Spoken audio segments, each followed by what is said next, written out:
ఎప్పుడనగా వెళ్ళావయ్యా? ఇప్పటికి ఇల్లు గుర్తుకొచ్చిందా? ఏ ఊళ్ళో వచ్చావు? ఊళ్ళో వెళ్ళకపోయినా ఊరిలో వచ్చాను వదిన. శాంతకి ఇంటికి వచ్చాను. అయ్యోయ్యో, వెళ్లే ముందు నాతో చెప్తే ఊరగాయలు అవి ఇచ్చేదాను కదయ్యా. ఊరికే చూసొద్దామని వెళ్ళాను వదిన. ఏదో మాటల్లో లక్ష్మి పెళ్లి సంగతి, ఈ ఇల్లు అమ్మటం గురించి చెప్పాను అంతే. నిన్ననే వాళ్ళకి రావాల్సిన బాకీ ఏదో వచ్చిందట. బీరువాలోంచి టక్కున 1,00,000 రూపాయలు తీసి నాకు ఇచ్చింది. నిజంగానా? ఇప్పుడే నాన్నగారికి ఇచ్చొచ్చాను. ఆయన ఎంత సంబరపడిపోయారో తెలుసా?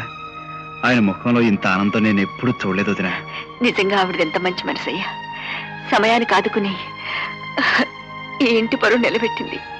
ఏమైతేనే